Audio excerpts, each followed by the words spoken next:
കർത്താവേ, നിൻ്റെ വിശുദ്ധ പൗരോഹിത്യത്തെ മഹത്വപ്പെടുത്തണമേ. കർത്താവേ, സഭയിലുള്ള സാന്നിധ്യം ദൃഢമാക്കണമേ.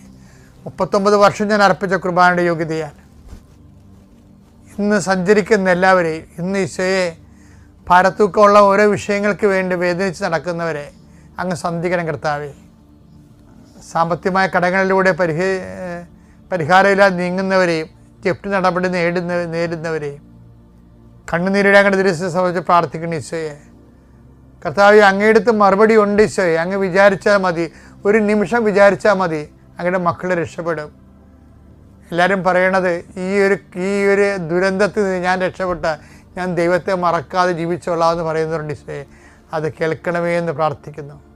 വിശ്വാസം തണുത്തു പോയവരെ, പ്രാർത്ഥനയില്ലാത്ത കുടുംബങ്ങളെ, അവരെല്ലാം കർത്താവെ എന്ത് ചെയ്യണമെന്ന് അറിയാൻ പാടില്ലാതെ പല സഭകളിൽ പ്രവർത്തിക്കുന്നവർ ഒരു വീട്ടിൽ നിൽക്കുകയും ആ വീട്ടിൽ ഇരുട്ടായി മാറുകയും ചെയ്യുന്ന അവസ്ഥയിൽ കർത്താവെ മനസ്സ് സംഘർഷം കൊണ്ട് ജീവിക്കുന്നുണ്ട് ഈശോയെ. ഒതുങ്ങിക്കൂടി ജീവിക്കുന്നുണ്ട് ഈശോയെ. ആരോടും പറയാതെ വഴക്കില്ലാതെ സഹിച്ച് ജീവിക്കുന്നുണ്ട് ഈശോയെ. നിശബ്ദ ദുരന്തമായിട്ട് കഴിയുന്നുണ്ട് ഈശോയെ. അവരെ എല്ലാം ലാസ്റ്റൻ്റെ കുഴിമാടം സന്ദർശിച്ചതുപോലെ അത്ര ഹൃദയങ്ങളിൽ നിന്ന് സന്ദർശിക്കണമേ എന്ന് പരിശുദ്ധ കൃപാസനത്താരെ ജീവനോടെ പ്രത്യക്ഷപ്പെട്ട പരിശുദ്ധയുടെ മാധ്യത്തിൽ പ്രാർത്ഥിക്കുന്ന ഈശോയെ.